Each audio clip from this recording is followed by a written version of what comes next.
ہم تھوڑے ہی دنوں کے بعد دل برداشتہ ہو جاتے ہیں، اپنی واضح و نصیحت سے اکتا جاتے ہیں کہ یار میری بات تو کوئی مان نہیں رہا، میری تو بات کوئی سن نہیں رہا، میری بات پر کوئی عمل نہیں کر رہا۔ اس کا معنی کیا ہے؟ ہدایت کیا اللہ نے آپ کے ہاتھ میں رکھ دی؟ ہاں، ہدایت کی باتیں یقیناً اللہ آپ کے منہ سے کہلوانا چاہتے ہیں، ہدایت کی تبلیغ اللہ وحدہ لا شریک آپ کی زبان سے اگلوانا چاہتے ہیں، تبلیغ کے انداز اللہ بتا رہے ہیں کہ دیکھیے کہ تم یہ ہوکا لگاتے رہو اور صدا لگاتے رہو، وہ آئے نہ آئے، کوئی بات مانے نہ مانے، آپ کا کام یہی ہے کہ اللہ کی دعوت دیں، اللہ کے دین کی دعوت دیں، اللہ کی وحدانیت کی بات کریں اور اللہ کی طرف بلائیں اور قرآن کی طرف لوگوں کو بتائیں۔ اگر تو وہ بات مان لیں گے تو آپ کے لیے ڈھیروں اجر ہے، لیکن اگر کوئی بھی بندہ آپ کی واز پہ، آپ کی نصیحت پہ، آپ کی ارشاد پہ، آپ کی تبلیغ پہ ایک بات ماننے کے لیے تیار نہیں ہے تو آپ دل برداشتہ نہ ہو۔ وَمَا عَلَيْنَا إِلَّا الْبَلَاغُ، ہدایت تمہارے اور میرے ہاتھ کے اندر نہیں ہے، یہ اللہ وحدہ لا شریک مجھے اور آپ کو نہیں،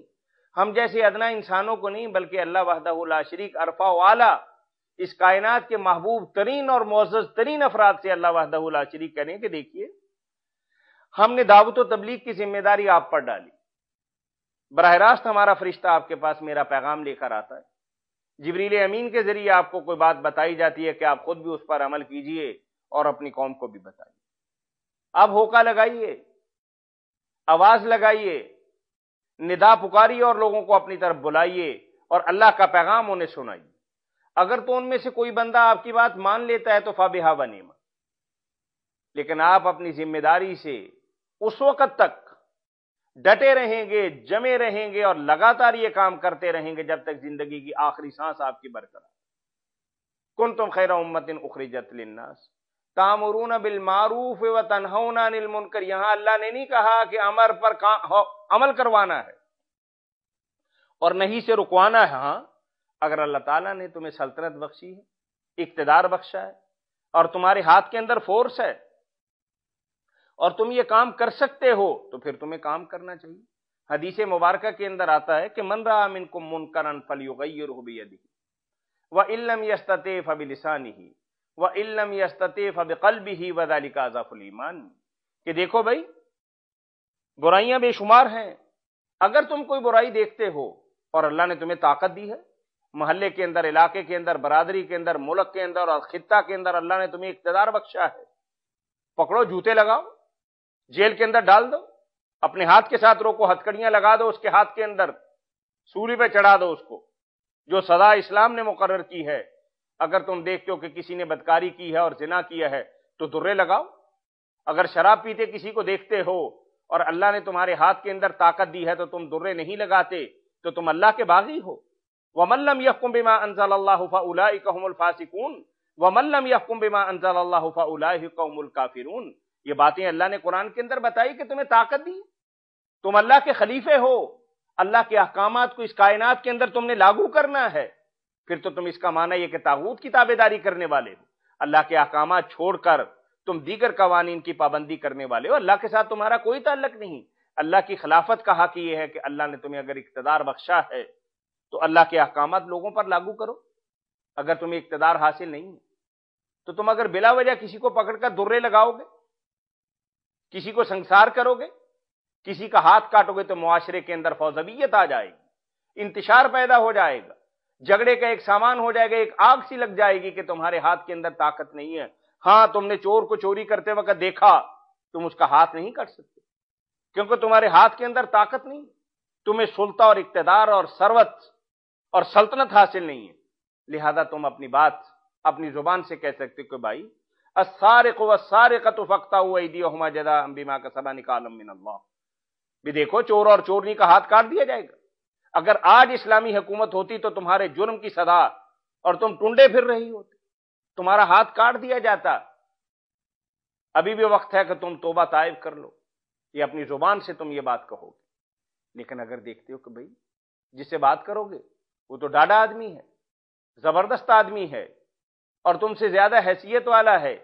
خام خواہ معاشرے کے اندر بگاڑ کیوں پیدا کرو گے؟ ہر آدمی سے جھگڑا مول لینا،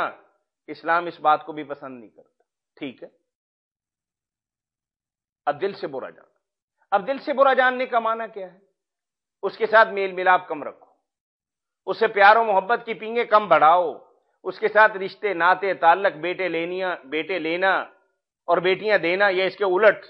اس طرح کے کام سے اجتناب کرو۔ آج کے ہمارے معاشرے کے اندر ہم لوگ سود خور پر لعنت بیچتے ہیں، برا بلا کہتے ہیں، لیکن جب بیٹے اور بیٹیوں کا معاملہ آ جاتا ہے تو رشوت خوروں کو اپنی بیٹیاں دیتے ہیں اور ان کی بیٹیاں لیتے ہیں کہ چلیں 4 دن زندگی کے اچھے گزریں گے۔ اسلام اس نظریے کی اور اصول کی نفی کرتا ہے۔ اسلام تو یہ بات کہتا ہے کہ آج تم کنگلے ہو، آج فقیر ہو، یہ ساری قدرتیں اور سارے خزانے اللہ کے ہاتھ کے اندر ہیں۔ اللہ یبسط الرزق ویبسط، اللہ جس کے لیے چاہتا ہے جب چاہتا ہے رزق کو کشادہ کرتا ہے اور جس کے لیے چاہتا ہے تنگی کر دیتا ہے۔ یہ تو اس کے ہاتھ کے اندر ہیں، اس کے اپنے کمالات ہیں اور اس کا فضل ہے۔ اس سے فضل طلب کرو، اس سے مال طلب کرو، اس سے رزق کی فراخی طلب کرو، لیکن اسلام کبھی بھی یہ بات نہیں چاہتا کہ تم اسلامی تعلیمات کو چھوڑ کر اپنی مرضی کے قوانین پر عمل کرو۔ اگر ایسا کرو گے تو اس کا معنی یہ ہے کہ تم نے اللہ کے بجائے کسی اور کو اپنا رب بنا رکھا ہے، اور یہی طاغوت کی بندگی اور یہی طاغوت کی عبادت ہے۔ اور تمام انبیاء کرام کی دعوت کا مقصد یہی تھا کہ اللہ کی بندگی کے علاوہ کسی اور کی بندگی طاغوتی قوتوں کا ساتھ دینے والی بات ہے۔ شاہد اللہ انہ لا الہ الا اللہ۔ مکے والے بھی اللہ کو مانتے تھے، یہود بھی اللہ کو مانتے تھے، نصارے بھی اللہ کو مانتے تھے، ماننے کا طریقہ مختلف تھا، لیکن اللہ کہتے کہ دیکھو میں خود اپنی ذات کے بارے میں گواہی دے رہا ہوں کہ میں اکیلا ہوں۔ اس کی ذات کی گواہی کیسے ہے؟ وہ بولتا نہیں، لیکن کائنات کا ذرہ ذرہ ایک بیج ہم زمین کے اندر بوتے ہیں، اور آپ دیکھیے چند دنوں کے بعد وہ کومپل کی شکل کے اندر باہر آتا ہے، اور یہ کیا گلاب کا پھول، اس کو سرخ رنگ کے پھول لگے، یہ کومپل پھوٹ گئی بڑا ہو گیا، اس کو سفید رنگ کے پھول لگے ہوئے۔ یہ قدرت کاملہ کے مظاہر کون دکھا رہا ہے تمہیں؟ یہ سورج اور چاند کا چڑھنا اور آسمان پہ روشن ستاروں کا جگمگانا اور بچے کا ایک نطفے کی شکل کے بعد کن کن مراحل سے گزر کر ایک انسان کی شکل کے اندر اس کائنات کے اندر آنا اور پھر بڑا ہونا اور آہستہ آہستہ اپنی منزل مقصود کی طرف چلتے چلے جانا، اور یہ کائنات کی ہر چیز آپ دیکھ لیجیے اللہ کی وحدانیت پر، اللہ کی یگانگت پر، اللہ کے کمالات پر، اس کے مرتبے پر، اس کی جلالت پر دلالت کرتا ہے۔ اللہ خود نہیں بولتا، لیکن کائنات کا ذرہ ذرہ اللہ کے مخلوقات میں سے اس بات کی گواہی دیتا ہے یقیناً اس کا کوئی بنانے والا ہے، اس کا کوئی نظام چلانے والا ہے۔ کون ہے جو رات کو لے کے آتا ہے، پھر دن کا اجالا ہوتا ہے، پھر آہستہ آہستہ یہ تاریکی کے اندر بدلتا ہے، پھر پھوٹتی ہے، پھر سورج نکلتا ہے، دن چڑھتا ہے، اور پھر دوپہر ہوتی ہے، اور پھر آہستہ آہستہ یہ منزل کی طرف چلا جاتا ہے۔ یہ کون اس کو چلانے والا؟ یہ تمہارے اپنے وجود کے اندر اللہ کہتے ہیں کہ نشانیاں ہیں، کائنات کے ذرے ذرے کے اندر یہ نشانیاں ہیں۔ حیوانات کو دیکھ لو، نباتات کو دیکھ لو، جمادات کو دیکھ لو، نظام فلکی کو دیکھ لو۔ اللہ وحدہ لا شریک یہی فرما رہے ہیں کہ ہر چیز اللہ کی ذات کی، اللہ کی وحدانیت کی اور اس کی کبریائی کی اور اس کی حاکمیت اعلیٰ کی گواہی دے رہی۔ والملائکۃ واولی العلم قائما بالقسط، ملائکہ بھی گواہی دیتے ہیں، وہ جانتے ہیں کہ اللہ ایک ہے اور اللہ ہی اس کائنات کا مالک ہے اور اس کائنات کا نظام چلانے والا ہے، اور صاحب علم بھی جس کو تھوڑا بہت بھی شعور ہے۔ علم سے مراد یہ ہے کہ جاننے والا، یہ انبیاء کرام ہیں، صدیقین ہیں، شہداء ہیں اور علماء اور فضلاء ہیں، جس کو اللہ نے شعور اور احساس دیا ہے۔ یہ دیکھنے والی آنکھیں، سننے والے کان اور سوچنے سمجھنے والا دل، یہ ساری چیزیں جو ہیں یہ اللہ کی وحدانیت پر دلالت کرتی ہیں اور یہ بتا رہی ہیں کہ اس کائنات کے اندر اللہ کے علاوہ بندگی کے لائق کوئی نہیں۔ اللہ ہی ہر چیز کو وجود بخشنے والا، اور وجود بخشنے کے بعد اس کی ضرورت کے مطابق ہر آدمی کو ہر چیز کو منزل مقصود تک پہنچانا اور اس کے کمال تک لے کے جانا، یہ اللہ وحدہ لا شریک ہی کا کمال۔ لا الہ الا ہوا، اللہ ہی بندگی کے لائق ہے، وہ اکیلا ہے۔ العزیز الحکیم، اس کی حکمت تو یہ ہے کہ اس کی کائنات کے اندر کوئی بدماشی نہ ہو، عیاشی نہ ہو، فحاشی نہ ہو، اس کی حدوں کو نہ پھلانگا جائے، لیکن کیا کریں، آج دنیا کے اندر اللہ کی کائنات کے اندر اس کے سامنے اللہ کو للکارا جاتا ہے، اللہ کے احکامات کو دھتکارا جاتا ہے اور اللہ کی حدوں کو پامال کیا جاتا ہے اور دجیاں بکھیری جاتی ہیں، لیکن نہیں پکڑتا العزیز۔ ایسا نہیں ہے کہ تم اس کی دسترس سے باہر ہو، تم خود مختار ہو گئے، یا تمہارا روب اور دبدبہ اللہ پر پڑ گیا کہ اللہ تمہارے اوپر ہاتھ ڈالنے سے گھبراتا ہے اور ڈرتا ہے کہ کہیں لینے کے دینے نہ پڑ جائیں؟ العزیز جب چاہے تمہاری گردن مروڑ سکتا ہے، جب چاہے تمہارے پاؤں تلے سے زمین کھینچ سکتا ہے، اور جب چاہے تمہیں صفحہ ہستی سے مٹا سکتا ہے۔ الحکیم، اس نے یہ نظام ایسے نہیں بنایا، اس کو پتا تھا کہ ایک نظام ہے، اس نظام کے اندر آپ دیکھیے کہ برائی اور اچھائی، یہ طاغوتی قوتیں اور الہی قوتوں کا جوڑ ہے۔ ہم تو یہ مسلمان یہ تصور کرتے ہیں کہ بیماری ایک مسلمان کے لیے کمال درجات کا سبب بنتی ہے، اسی طریقے سے برائی کا اور بدی کا ایک تصور انسان کو صبر پر، انتظار پر اور اللہ کی ذات پر اس کے اعتماد کو مزید پختہ کرتا ہے۔ اگر ایک طاقتور آدمی کسی غریب پر، کسی کمزور پر ظلم کرتا ہے اور وہ صبر کرتا ہے، صرف اس بنا پر کہ ایک قیامت کا دن آنے والا ہے کہ جب اللہ کے سامنے یہ کھڑا ہوگا اور اس کا دامن ہوگا اور میرا ہاتھ ہوگا، اور اللہ وحدہ لا شریک مظلوموں کا ساتھ دے گا،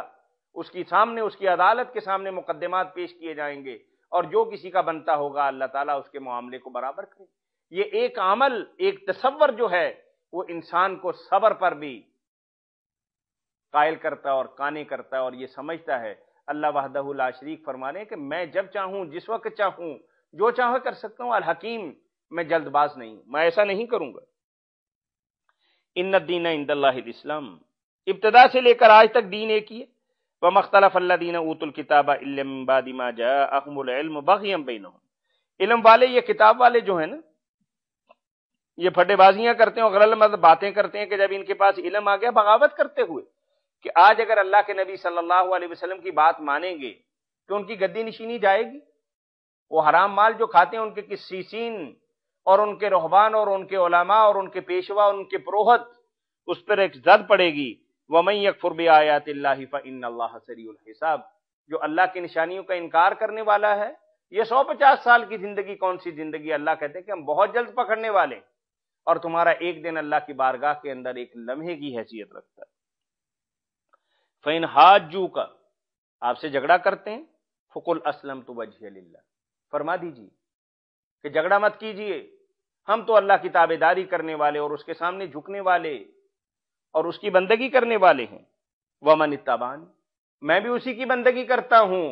اور میرے اوپر ایمان رکھنے والا بھی اسی پروردگار عالم کی بندگی کرتا۔ وہ میرے بندے نہیں ہیں، وہ اللہ ہی کے بندے ہیں، جس کا میں بندہ ہوں اس کی وہی بندگی کرتے ہیں۔ وَقُلْ لِلَّذِينَ أُوتُوا الْكِتَابَ وَالْأُمِّيِّينَ أَسْلَمْتُمْ، اہل کتاب کو اور امیین کو، امیین لقب ہے اولاد اسماعیل کا جو مکہ کے اندر رہتے، اس سے مراد وہی لوگ ہیں۔ فَإِنْ أَسْلَمُوا فَقَدْ اهْتَدَوْا، اگر وہ اسلام لے آئیں تو کامیاب ہو جائیں گے، ہدایت پا جائیں گے، صراط مستقیم پر آ جائیں گے، اللہ کی نعمتیں اور خوشنودیاں اور جنت کے حقدار ٹھہریں گے۔ وَإِنْ تَوَلَّوْا، لیکن اگر بات نہیں مانیں گے، انکار کریں گے، ہٹ درمی کریں گے، اپنی مرضی اور اپنی خواہشات کے مطابق قوانین اور ضابطے اور اصول اور طریقے اپنائیں گے، پھر فرما دیجئے فَإِنَّمَا عَلَيْكَ الْبَلَاغُ، بے کوئی بات نہیں، مانو یا نہ مانو، میرا مقصد تمہیں بتا دینا تھا کہ اس راستے سے گزرو گے تو آگے بیڑیا کھڑا ہے، جو بھی اس راستے سے گزرتا ہے اسے پھاڑ کھاتا ہے۔ اگر تم اس راستے پر چلنے سے باز نہ آئے تو بیڑیا تمہیں کھا لے گا، اگر تم اس راستے پر جانے سے باز آ گئے تو تمہارے اپنے وجود کا بلا ہے، تمہاری ذات بچ جائے گی، تمہاری ہستی بچ جائے گی، لیکن اگر تم نہ گئے تو تمہاری داستان تک بھی نہ ہوگی داستانوں میں۔ میرا کام تو تمہیں بتانا ہے، واللہ بصیر بالعباد، اور تم جو اچھا اور برا کرتے ہو نا، اللہ وحدہ لا شریک کے علم کے اندر ہے، اور تمہاری ہر حرکت سے واقف ہے، علیم بذات الصدور ہے، تمہاری آنکھ کے اشاروں کو اور دل کی دھڑکنوں کو اور ان دھڑکنوں کے اندر آنے والے خیالات اور احساسات اور جذبات کو اللہ وحدہ لا شریک سے زیادہ کوئی نہیں جانتا۔ دعا کرنی چاہیے کہ اللہ تعالی ہمارے معاملات کو اور معمولات کو درست فرمائے۔ وآخر دعوانا ان الحمد للہ رب العالمین۔